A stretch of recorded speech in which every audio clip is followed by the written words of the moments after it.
Good morning students. जो next question है अपना date time function. Date time function हम एसक्यूएल के अंदर कैसे निकाल सकते हैं? ऐसे विभिन्न फंक्शन है जिनका उपयोग डेट और टाइम पर ऑपरेशन करने के लिए किया जाता है। कुछ ऑपरेशन में हम करंट डेट प्रदर्शित करते हैं, किसी में हम डे प्रदर्शित करते हैं, किसी में मंथ आता है, किसी में ईयर आता है। प्रत्येक एलिमेंट को निकालना, वीक का दिन कैसे दिखाएंगे हम, ये भी इसके अंदर हम करेंगे। और पहला जो फंक्शन आपका नाउ फंक्शन है। नाउ से क्या आएगा? करंट की डेट और टाइम आएगा। इसका जो लिखने का ढंग है सिलेक्ट नाउ और सेमीकोलन। देखिए हम एसक्यूएल के अंदर कैसे कर सकते हैं। एसक्यूएल मैंने ओपन कर ली है और अब सर्वर को हम रन करते हैं। माई एसक्यूएल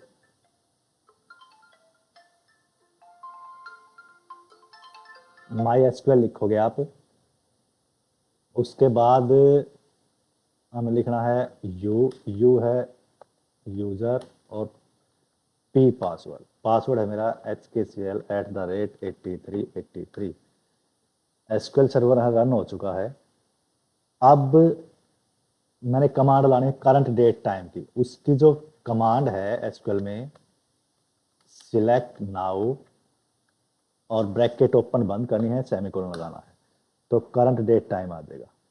देखिए जो कंप्यूटर है शुरू में आपका ईयर लेता है, उसके बाद मंथ लेता है, उसके बाद डेट लेता है। इस फॉर्मेट के अंदर दिखाता है ये। यहाँ पे टाइम आ जाएगा। नेक्स्ट क्वेश्चन है आपका डेट। आपने डेट दिखानी है तो उसके जो सिंटैक्स है लिखने का ढंग एसक्यूएल के अंदर सिलेक्ट है, डेट और उसके बाद नाउ। इस प्रकार आप क्या है करंट डेट दिखा सकते हैं। जैसे हम लिखेंगे सिलेक्ट डेट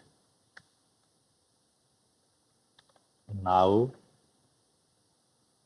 सिलेक्ट डेट, उसके बाद लिखना आपने नाउ और ब्रैकेट बंद। करंट की डेट आ जाएगी इसमें। पहले ईयर आएगा, उसके बाद मंथ आएगा, उसके बाद डेट आएगी। उसके बाद है मंथ निकालना है। उसके लिए लिखने का ढंग उसका सिंटैक्स है सिलेक्ट मंथ और डेट फॉर्मेट में आप डेट लिखोगे। तो हम लिख दिया सिलेक्ट मंथ, डेट फॉर्मेट में लिखोगे। जैसे पहले लेगा 2026, उसके बाद मंथ लेगा, उसके बाद ये डे लेगा। देखिए मंथ आ जाएगा इसमें। नेक्स्ट है अगर मंथ नेम जानना है आपने तो उसकी कमांड है सिलेक्ट मंथ नेम, इकट्ठा लिखना है और उसके बाद आप लिखोगे नाउ। सिलेक्ट मंथ नेम और नाउ ब्रैकेट बंद करोगे आप। सिंटैक्स एरर आएगा इसमें। सिंटैक्स एरर क्यों आया? देखिए क्योंकि हमने क्या नाउ के बाद ब्रैकेट ओपनिंग और क्लोजिंग लगानी थी, हमने सिर्फ क्लोजिंग लगा दी है। तो लिखेंगे select month name now opening closing bracket और ब्रैकेट बंद करोगे, सेमीकोलन लगाओगे। देखिए मंथ का नेम शो करा देगा आपको मार्च। उसके बाद है ईयर की भी यही कमांड लगानी है सेलेक्ट ईयर और ये लिखोगे ईयर दिखा देगा। अगर आपने डेट देखना है तो डे की भी ऐसे कुछ सिलेक्ट डे लगाओगे और ये लिखोगे डे आ जाएगा। उसके बाद अगर डे का नेम जानना है आपने तो उसके लिए सेलेक्ट डे नेम लिखना है और जो भी आपका फॉर्मेट है लिखने का ढंग है जो आपकी डेट वो लिखोगे और एंटर दबाओगे। देखिए सिलेक्ट डे नेम, जो आपका फॉर्मेट है 26 और 25। देखिए यहां पे दिखा देगा वेडनेसडे। ठीक है। उसके बाद है एग्रीगेट फंक्शन। एग्रीगेट फंक्शन में आप क्या निकालना, आपने मैक्स निकालना है, मिनिमम निकालना है, एवरेज निकालनी है, सम निकालना है, काउंट करना है। तो ये सारी चीजें हम कर सकते हैं। जैसे उसके लिए आपने क्या है, टेबल सिलेक्ट करनी पड़ेगी। मैक्स के लिए, मीन के लिए आपने टेबल सिलेक्ट करनी पड़ेगी। तो हम टेबल देख लेते हैं। पहले हम डाटाबेस देखेंगे। डाटाबेस की कमांड लगाओगे, शो डाटा बेसिस। तो इतने डाटाबेस बने हुए हैं, किस डाटाबेस में आपने काम करना है। मैंने मान लिया कंपनी नाम के डाटाबेस में काम करना, तो मैं लिखूंगा यूज कंपनी। उसके बाद मैंने देखनी है टेबल, शो टेबल्स। तो इसके अंदर 4 टेबल बनी हुई है और मैंने काम करना है मान ले ईएमपी टेबल के अंदर। तो मैं लिखूंगा सिलेक्ट स्टार फ्रॉम ईएमपी। ये आ गई टेबल। अब फंक्शन है मेरा, एग्रीगेट फंक्शन है मैक्स। मैक्स फंक्शन कैसे काम करेगा, एग्रीगेट फंक्शन में मैक्स फंक्शन देख लिया हम कैसे लगाते हैं। इसका जो लिखने का ढंग है, इसकी जो सिंटैक्स है, सिलेक्ट मैक्स। प्राइस मीन्स है यहाँ पे जो भी वैल्यू आपकी है, जो भी टेबल की हेडिंग है, जो भी टेबल का फील्ड है, किस चीज को आप शो करना चाहते हो, तो वो लिखेंगे फ्रॉम और टेबल का नाम लिखेंगे यहाँ पे सिलेक्ट मैक्स। जैसे हमारी टेबल है, जैसे हमने सैलरी में भाई किस एम्प्लॉय की मैक्सिमम सैलरी है वो दिखानी है हमने, तो उसके लिए लिखेंगे हमें सिलेक्ट मैक्स और मैं लिखूंगा सैलरी। जब जैसे वहां पे प्राइस लिखेगा नहीं, क्योंकि हमारी एडिंग में प्राइस नहीं, हमारी एडिंग में क्या है, सैलरी है। तो मैंने यहाँ पे सैलरी लिख दी। और फ्रॉम टेबल का नाम क्या है, ईएमपी एम्प्लॉय। एंटर प्रेस करेंगे, जो सबसे मैक्सिमम सैलरी होगी मेरी यहाँ पे वो शो करा देगा एग्रीगेट फंक्शन के जरिए। जो नेक्स्ट है मीन। मीन में वही है भाई, सबसे कम सैलरी किसकी है वो देखनी है आपने। सिर्फ हमने क्या है, या मैक्स की जगह क्या लगाना, मीन लगाना, बाकी सेम रहेगा। सिलेक्ट मीन और किसका निकालना हमने, सैलरी का। और फ्रॉम कौन सी टेबल का नाम है, ईएमपी। देखिए सबसे मिनिमम सैलरी यहां पे शो हो जाएगी। उसी प्रकार एवरेज लगाना है, सम निकालना है, आपने पूरी सैलरी का सम करना है। तो हम कैसे कर सकते हैं, सिलेक्ट सम और किसका सम करना हमने, सैलरी का। सैलरी और कौन सी टेबल से करना है, ईएमपी टेबल से करना है। तो सैलरी का टोटल हो गया आ जाएगा। एक है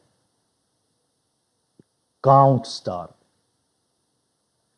टेबल में रिकॉर्ड की संख्या को रिटर्न करता है। टेबल में आपने कितनी रिकॉर्ड बनाए हुए हैं उसको रिटर्न करता है। टेबल में किसी विशेष क्राइटेरिया से मेल खाने वाले करेक्ट संख्या प्रदर्शित करने के लिए वेयर क्लास के साथ काउंट इसका लगता है, काउंट फंक्शन लगता है। देखिए इसका सिंटैक्स है लिखने का ढंग है, जो सिलेक्ट काउंट स्टार लगाना आपने फ्रॉम इन्वेंट्री वेहर मॉडल VXI। यानी हम क्या लिखेंगे, वेहर एड्रेस लिखें या कुछ भी लिखें। तो इसने इसने कोई दूसरी टेबल बनाई है, इसलिए यहाँ पे ये देखिए हम इसकी जगह क्या लिखेंगे। हमारी टेबल में क्या है, एडिंग क्या है हमारी टेबल में, मान लीजिए हम एड्रेस ले लेते हैं। भाई हमने जानना है भाई जो मेरी कंपनी के अंदर है, भाई जींद नाम के कितने एम्प्लॉय काम करते हैं या इसार नाम के कितने एम्प्लॉय काम करते हैं। तो वो कंडीशन लगाते हैं हम। तो हम लिखेंगे select count star from inventory वेहर address equal Jind, ऐसे लिखेंगे हम। कैसे लिखेंगे हमें, सिलेक्ट सिलेक्ट काउंट जो फंक्शन है from inventory, select count star लगाएंगे काउंट फ्रॉम ईएमपी टेबल का नाम है वेहर वेहर एड्रेस इक्वल जींद। जींद से देखना मैंने कितने बंदे हैं, एंटर प्रेस करूंगा तो जींद का है जो मेरी कंपनी में एक ही बंदा है, तो देखो एक ही है। ठीक है, अगर आपने जानना है भाई करनाल से कौन कौन है, तो हम क्या करेंगे, यहां सिर्फ जींद की जगह क्या लिख देंगे, करनाल लिख देंगे। यहां जींद की जगह क्या लिखोगे, जितने भी बंदे आपकी टेबल के अंदर करनाल से होंगे वो सारे के सारे शो हो जाएंगे। ठीक है, ये था आपका एग्रीगेट फंक्शन। नेक्स्ट क्वेश्चन आपका, एसक्यूएल में ग्रुप बाय क्लास क्या होता है। कभी कभी किसी कॉलम में सामान्य वैल्यू के आधार पर रो के ग्रुप को फैच करने की आवश्यकता होती है। ऐसा करने के लिए ग्रुप बाय क्लास का एक विशेष क्लास है। यह उन रो के साथ सामूहिक ग्रुप करता है जिनमें एक निर्दिष्ट कॉलम के समान वैल्यू होती है। एग्रीगेट फंक्शन में क्या है, काउंट, मैक्स, मीन, एवरेज और सम का उपयोग ग्रुप बाय क्लास के साथ किया जा सकता है। एसक्यूएल में हैविंग क्लास का उपयोग ग्रुप बाय क्लास वाली रो पर कंडीशन को स्पेसिफाई करने के लिए किया जाता है। अब कैसे करेंगे, अब नेक्स्ट क्वेश्चन है, जैसे इसमें रिलेशन पर परफॉर्म किए जाने वाले ऑपरेशन, इसको हम प्रैक्टिकली करेंगे नेक्स्ट वीडियो में। ठीक है, इसमें हमें दो टेबल चाहिएंगी, दो टेबल बनाने पड़ेंगे, दो टेबल पे काम होएगा। मैं मोटा मोटा मैं बता देता हूं। यूनियन, यूनियन का मतलब है दो टेबल को इकट्ठा करना, यूनियन का मतलब। उसके बाद है, जैसे यहाँ दो टेबल है, इसने इन दोनों टेबल को इकट्ठा कर दिया यहाँ पे यूनियन में। नेक्स्ट है इंटरसेक्ट, जो कॉमन वैल्यू होएगी दोनों टेबल में से, जो दोनों टेबल में से कॉमन रिकॉर्ड होंगे इनमें से, वो दिखाएगा इसमें। ठीक है, अगला है माइनस ऑपरेशन। ठीक है, माइनस ऑपरेशन में क्या है, जैसे इसने दो टेबल ली है, दो टेबल है, उनमें से जो कॉमन वैल्यू है उनको हटा के जो बच गई वो वैल्यू यहां पे दिखाएगा माइनस ऑपरेशन में। ठीक है,